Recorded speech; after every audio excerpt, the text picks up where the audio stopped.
Update 1. Hey guys, first off, sorry I didn't reply to all your comments. I'm very thankful for them, they helped me realize some hard but fair truths about the whole situation.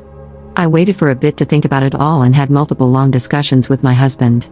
I wanted to confront him before making a final decision. To answer some of your questions, the other girl wanted to meet him, but they never did. Partly because my husband refused, but honestly, mostly because she lives too far from here. I still got checked for STDs, though, and I'm clean.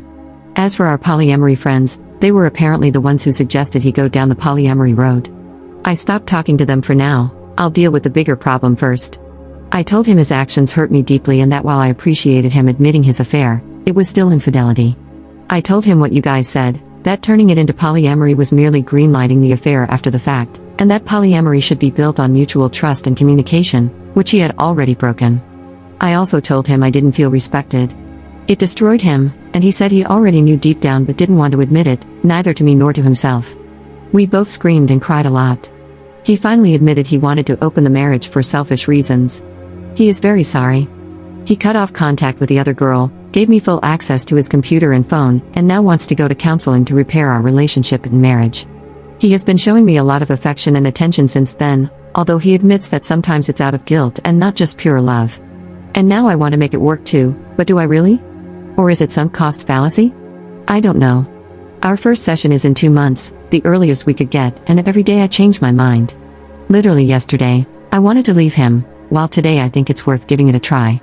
Because we've known each other for so long, we understand each other on a very deep level, share a lot of interests, and have already built so much together.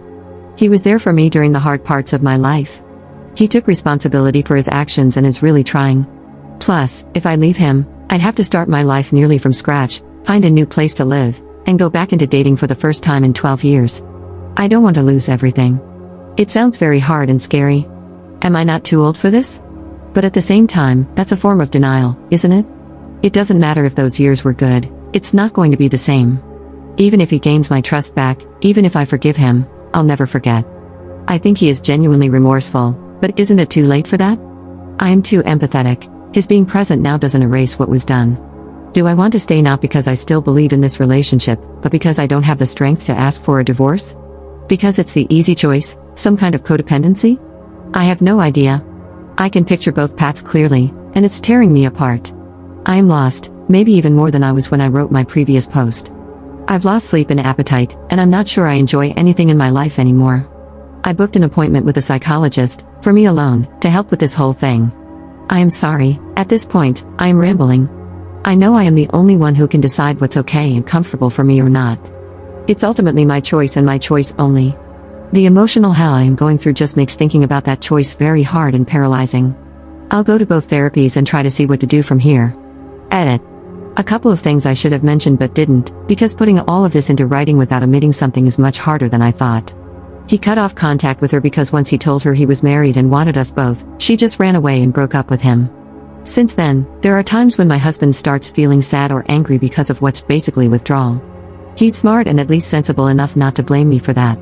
What kind of marriage did we have before this crisis? It will sound so naive, it's my first and only romantic relationship. We were very close and basically grew as adults together. We could talk about anything and understand each other. We shared the same values and interests. What changed, I think, is that we got into a routine and he got bored. During our argument, he said he was addicted to the attention the girl was giving him and that he felt I didn't show him I was in love with him enough anymore. I told him that even if it was true, he should have told me instead of having an affair. On one hand, I have my faults too, and I could accept this as one of them. On the other hand, I was taking care of him and the house while he was sick. I don't think he believes it, and I don't think he means it. But it makes me wonder whether I was actually a good wife for him, even though I am not responsible for his actions. Thanks again for your support, everyone. It's a lot to process, but it helps me so much.